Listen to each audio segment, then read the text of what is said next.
दोस्तों परसों एसएससी ने अपना शेड्यूल रिलीज़ किया जिसके हिसाब से एसएससी स्टेनोग्राफर 2020 का रिटन एग्ज़ाम जो कि प्रीवियसली शेड्यूल था मार्च में होने के लिए और पोस्टपोन हुआ due to the reasons of covid, अब फाइनली शेड्यूल किया गया है 11 से 15 नवंबर के बीच में होने के लिए। तो कहने का मतलब ये है कि अप्रॉक्सीमेटली 60 दिन यानी 2 महीने का वक्त है हमारे पास।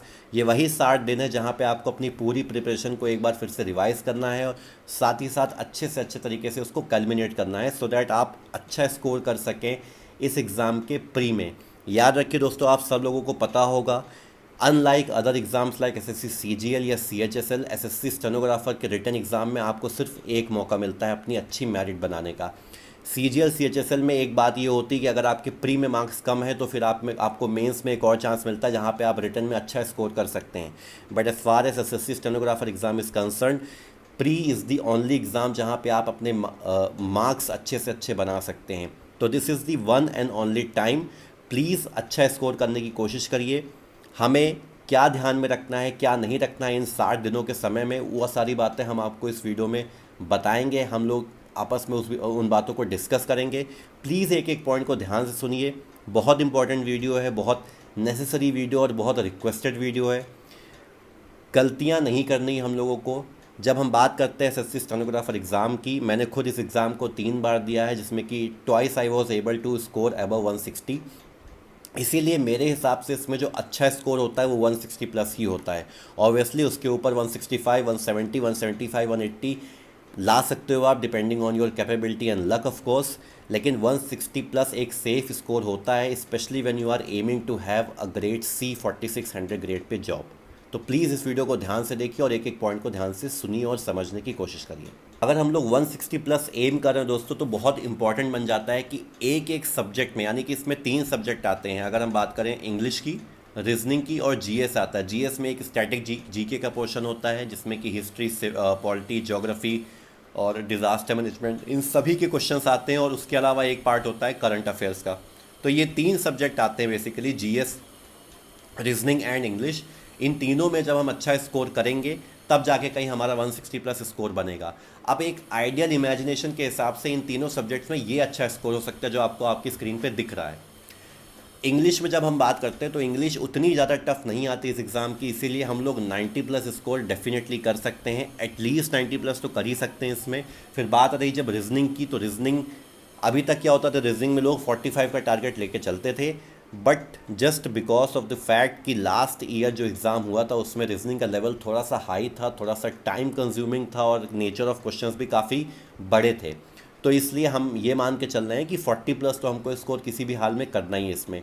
फिर बात आती है करंट अफेयर्स की और जीएस वाले सेक्शन की। तो करंट अफेयर्स के अगर ये मान लीजिए आप जीएस में टोटल 50 क्वेश्चन होते हैं तो इसमें करंट अफेयर्स के 15 से 20 क्वेश्चन आएंगे। ये सबसे इम्पॉर्टेंट है। ये करंट अफेयर्स का वो पोर्शन है जो आपकी फाइनल मेरिट डिसाइड करेगी और ये बात डिसाइड करेगा कि आप अपने बाद वाली रैंक से कितने ऊपर हो या अपने आगे वाली रैंक से कितने नीचे हो। ये सिर्फ और सिर्फ करंट अफेयर्स ही डिसाइड करता है, हमेशा याद रखिए। बिकॉज ये एक ऐसा सेक्शन है जिसको लोग बहुत इग्नोर करते हैं, जीएस के सेक्शन को। तो अगर आपने इस सेक्शन में बाजी मार ली तो उस मंजिल पर आप ही पहुंचोगे। अगर 15 से 20 क्वेश्चन इसमें आते हैं तो हमको हर हाल में, अगर 20 क्वेश्चन आ रहे हैं तो हर हाल में 15 मार्क्स स्कोर करने ही करने हैं। फिर बचे रहे बाकी जीएस की बात, 30 क्वेश्चन है। आपको भी पता है दोस्तों, उन 30 क्वेश्चन के लिए आपको हिस्ट्री, पॉलिटिकल साइंस, ज्योग्राफी सब कुछ पढ़ना पड़ेगा, जो कि प्रैक्टिकली इम्पॉसिबल है और इनफीजिबल भी है मेरे हिसाब से। बिकॉज उतने से क्वेश्चंस के लिए आपको इतना सारा पढ़ने की ज़रूरत बिल्कुल नहीं है, specially at this particular time जहाँ पे आपके पास सिर्फ और सिर्फ 60 दिन का समय बचा है। ऐसे में ज़रूरत ये है कि आप बाकी सारे सब्जेक्ट्स को और अच्छी तरीके से कवर करें, उनमें और ज़्यादा से ज़्यादा मार्क्स लाने की कोशिश करें। स्टिल अगर आप साइंस बैकग्राउंड से होते हो तो इसमें मान के चलते हैं हम लोग कि 15 मार्क्स आप स्कोर कर सकते हो। इवन नॉन साइंस बैकग्राउंड से भी हो आप और आपने प्रीवियस ईयर क्वेश्चन पेपर हो या फिर मॉक टेस्ट अच्छे से किए हैं, तब भी आप 15 प्लस स्कोर कर ही सकते हो। तो ये एक कंपोजिशन होना चाहिए मेरे हिसाब से। बाकी की बात आगे करते हैं। इस वीडियो में जो हम लोग पॉइंट डिस्कस करेंगे दोस्तों वो बहुत इंपॉर्टेंट है और वो सारे पॉइंट्स हैं जो आप लोगों ने मुझसे काफ़ी दिनों से पूछा है।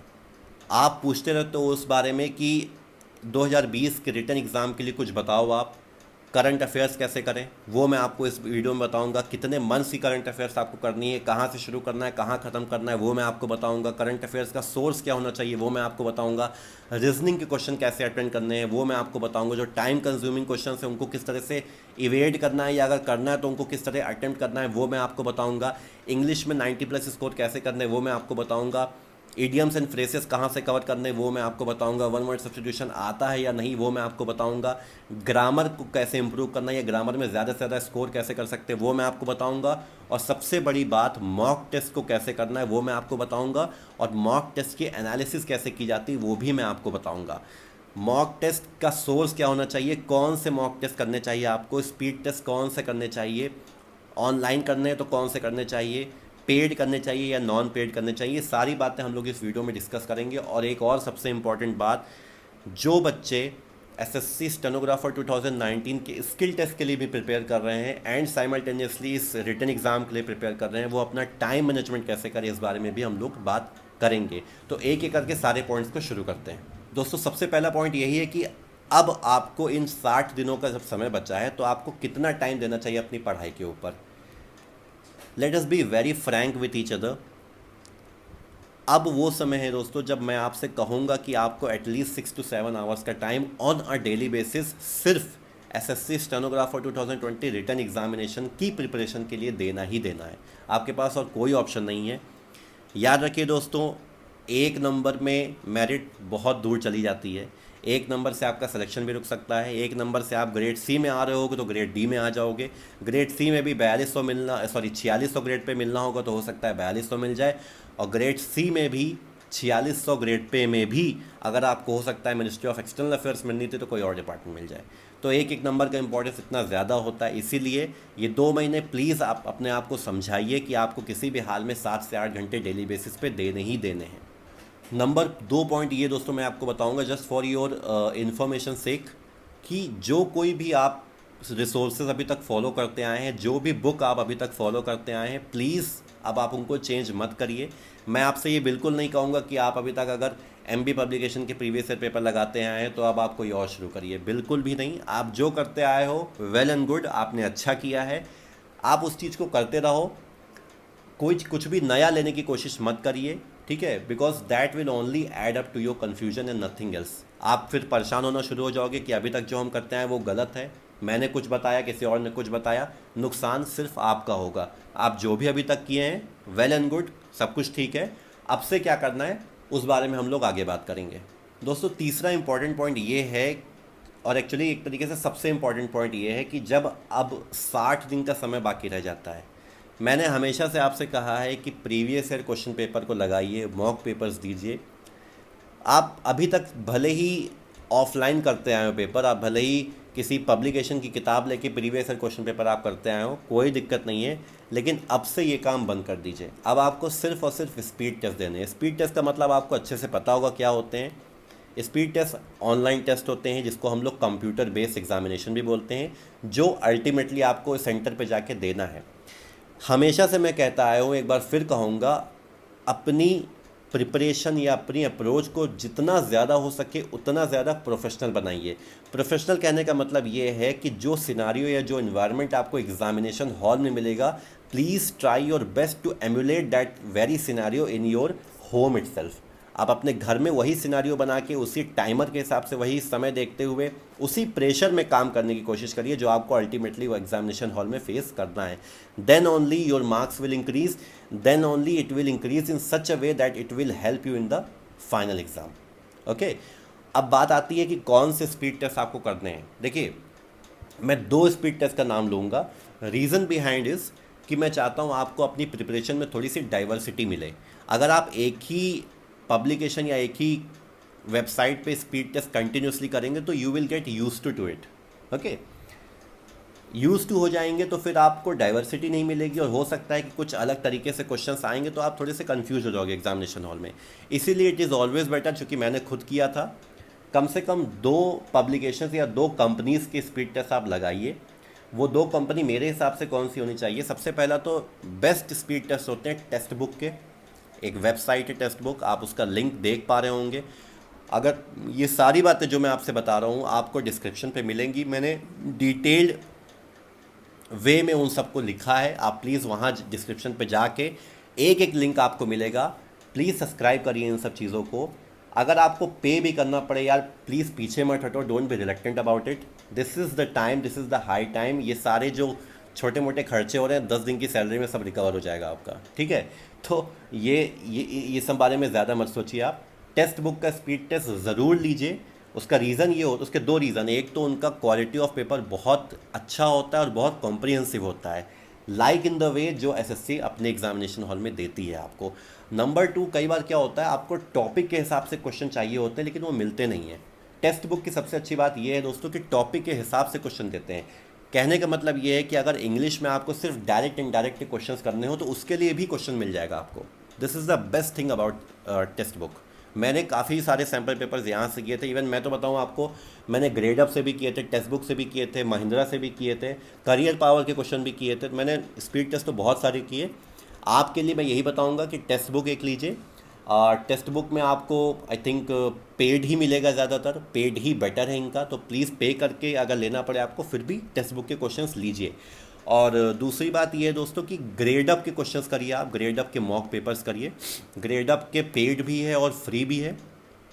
ग्रेड अप और even I think grade up और बायजूस कंबाइन करके पेपर बनाते हैं आजकल, तो उनको भी करिए। ये दो कंपनी के स्पीड टेस्ट प्लीज़ आप लोग करिए, बिकॉज डाइवर्सिटी आपको मिलेगी, आपकी प्रिपरेशन और अच्छे तरीके से होगी। Please please please speed test देना शुरू कर दीजिए अगर अभी तक आपने नहीं किया हो। हर दिन एटलीस्ट आपको 3 स्पीड टेस्ट देने हैं, साथ ही साथ उनकी एनालिसिस भी करनी है। स्पीड टेस्ट की एनालिसिस क्या होती है आप लोगों को बहुत अच्छे से पता होगा। एनालिसिस का मतलब सिर्फ यही होता है कि आपको ये फाइंड आउट करना कि किन टॉपिक्स पे या किस पोर्शन ऑफ द सिलेबस पे आप ज़्यादा समय खर्च कर रहे हैं, मोर देन रिक्वायर्ड समय खर्च कर रहे हैं, क्या चीज़ आपकी पावर है, क्या आपकी वीकनेस है। ये सभी चीज़ों का एनालिसिस करना ही सबसे ज़्यादा ज़रूरी होता है, बिकॉज तभी आप इम्प्रूव करते हो। इसके अलावा मैं एक डिटेल वीडियो और भी बनाऊंगा। इसके बाद वाली जो वीडियो बनाऊंगा उसमें मैं ये बताऊंगा आपको कि पेपर स्पीड टेस्ट को अप्रोच कैसे किया जाता है, कौन से क्वेश्चंस पहले किए जाते हैं, कौन से छोड़े जाते हैं और उनका एनालिसिस कैसे किया जाता है। बट टिल देन आप शुरू करिए और हर दिन एटलीस्ट 3 करिए, एटलीस्ट 3 करिए। इसीलिए मैंने आपसे शुरुआत में कहा था कि आपको 6 से 7 घंटे का समय ऑन अ डेली बेसिस देना ही देना है। अब दोस्तों चौथे टॉपिक पे आते हैं, इंग्लिश। सबसे इम्पॉर्टेंट टॉपिक, सबसे बल्कि टॉपिक, जो सबसे ज़्यादा कॉम्पोजिशन ऑफ मार्क्स बनाता है इस पर्टिकुलर एग्ज़ाम में। 100 नंबर के 100 क्वेश्चंस आते हैं। Very important, very very important. English में सबसे पहली बात, मैं हमेशा न्यूज़पेपर पे फोकस देता हूँ। मैं अभी भी आपसे यही कहूँगा, अगर आप न्यूज़पेपर पढ़ने की हैबिट में हैं उनको कंटिन्यू करिए एटलीस्ट फॉर 1 मोर मंथ। जब आपका लास्ट 1 महीने का समय रह जाएगा इस न्यूज़पेपर बंद कर दीजिएगा, लेकिन अभी एटलीस्ट 1 मोर मंथ आप कंटिन्यू करिए। न्यूज़पेपर में आपको कुछ भी और नहीं करना है, सिर्फ एडिटोरियल का सेक्शन पढ़ना है। इरेस्पेक्टिव ऑफ द फैक्ट कि आप इंडियन एक्सप्रेस लेते हो या द हिंदू लेते हो, एडिटोरियल सेक्शन ऑब्वियसली न्यूज़पेपर का स्ट्रेंथ होता है, तो आपको उसी को पढ़ना है। बाकी सारी चीज़ों को नाउ आप लोग इग्नोर कर सकते हो। दूसरी बात ये रही ग्रामर के लिए। ग्रामर के लिए stick to RS Agarwal book. RS Agarwal का बुक का नाम होता है ऑब्जेक्टिव, जो ग्रामर की बुक होती है उसको, उसमें आप उसी को आप करिए अभी भी। उसके क्वेश्चन पेपर्स लगाइए, उसके जो प्रैक्टिस क्वेश्चन है उनको लगाइए, और किसी कॉन्सेप्ट को समझना हो तो भी RS अग्रवाल का ही रेफरेंस लीजिए। उसके बाद आप चाहो तो इंटरनेट से किसी भी और साइट से या किसी भी और एजुकेशन चैनल से आप कोई रेफरेंस ले सकते हो।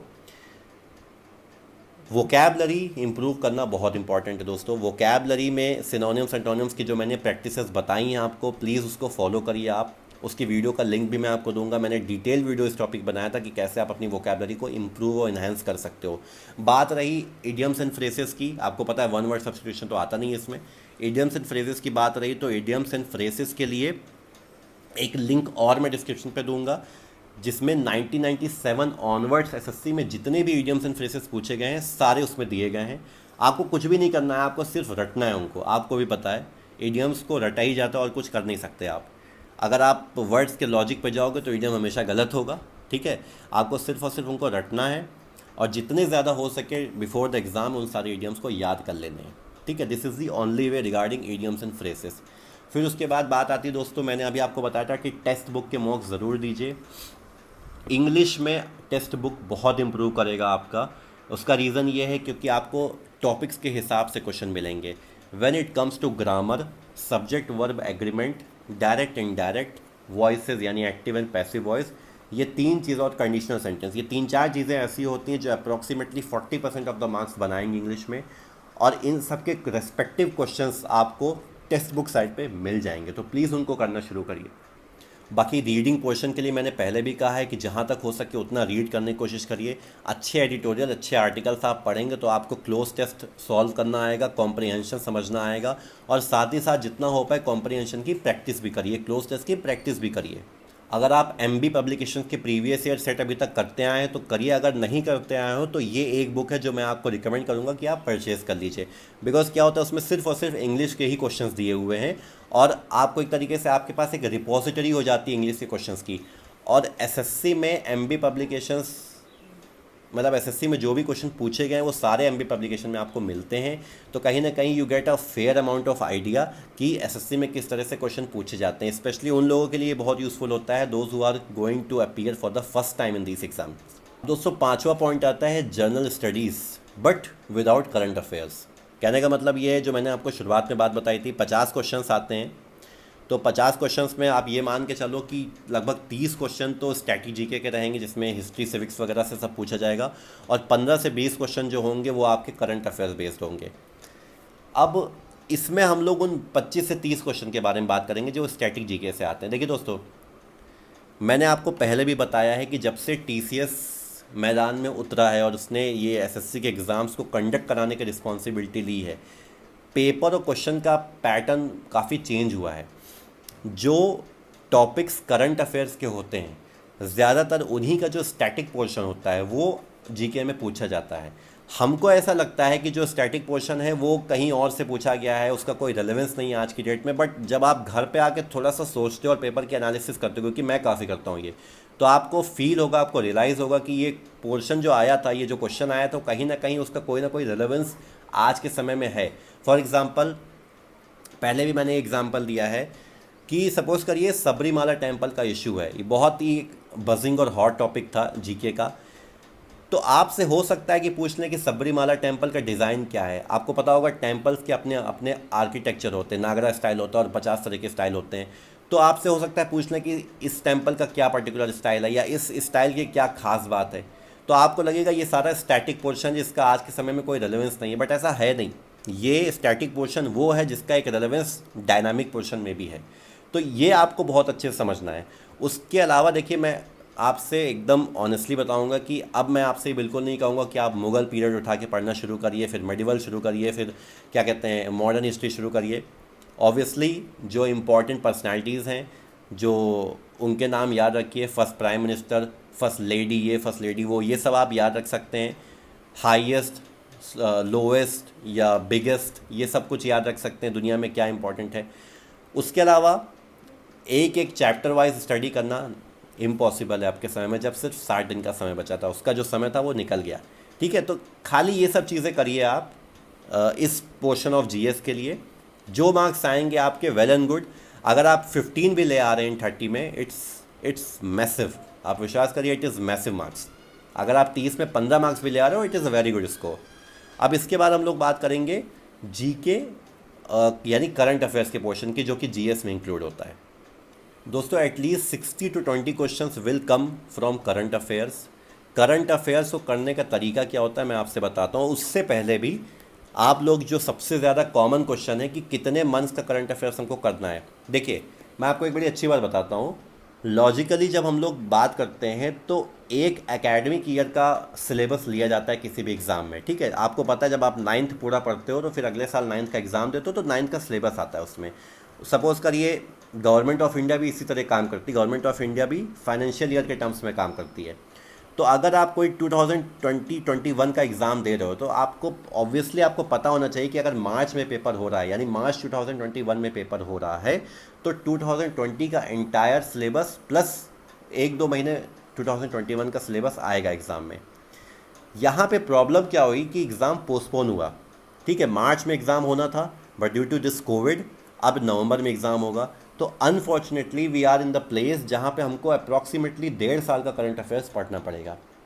ये बात बिल्कुल सच है। अगर आपसे कोई ये कहता है कि खाली 5-6 महीने का करंट अफेयर्स आएगा, विश्वास करो यार, this is not the right way, this is not correct at all. Current affairs 1.5 साल का ही आएगा, लेकिन बात यह आती है कि जब हमको पता है कि सिर्फ 15-16 क्वेश्चन या 20 क्वेश्चन आने करंट अफेयर्स के, तो 1.5 साल का करंट अफेयर्स पढ़ना थोड़ा इरेलीवेंट लगता है।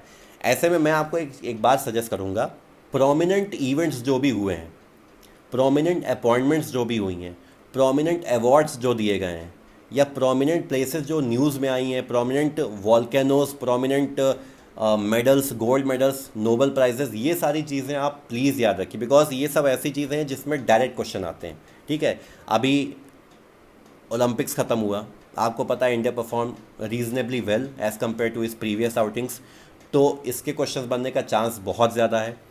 फिर उसके बाद तालिबान इशू हुआ, इसके क्वेश्चन बनने का चांस बहुत ज़्यादा है। उसके बाद फिर अगर और कोई इंपॉर्टेंट नेशनल या इंटरनेशनल इवेंट हुआ है तो उसके तरफ से क्वेश्चन बनने का चांस अच्छा होता है। एमिनेंट पर्सनालिटीज़ और अवार्ड्स, ये तो हमेशा ही, कम से कम इसके 2 क्वेश्चन तो हमेशा ही एग्ज़ाम में आएंगे। कोई भी एग्ज़ाम, आप स्टेट लेवल का, सेंट्रल लेवल का, कोई भी एग्ज़ाम दीजिए, अवार्ड का 1 क्वेश्चन एटलीस्ट आएगा ही आएगा। तो ये सारी चीज़ों को आप प्रायोरिटाइज़ कर सकते हैं। बट आप अगर मुझसे ये पूछें कि कितना करंट अफेयर पढ़ना सही रहेगा, तो उसका रीज़न, उसका आंसर यही है कि आपको 1.5 साल का करंट अफेयर्स पढ़ना है। यानी 1.5 साल से थोड़ा कम ही मान लो आप, मतलब आपको फरवरी या मार्च 2020 ऑनवर्ड्स सितंबर या अक्टूबर 2021 तक का करंट अफेयर्स पढ़ना ही पढ़ना है। अब दोस्तों बात यह आती है कि करंट अफेयर्स पढ़ना कहाँ से आपको। तो देखिए, अभी तक अगर आपने रेगुलरली करंट अफेयर्स नहीं पढ़ा है तो काफ़ी मैसिव एक्सरसाइज होगी आपके लिए।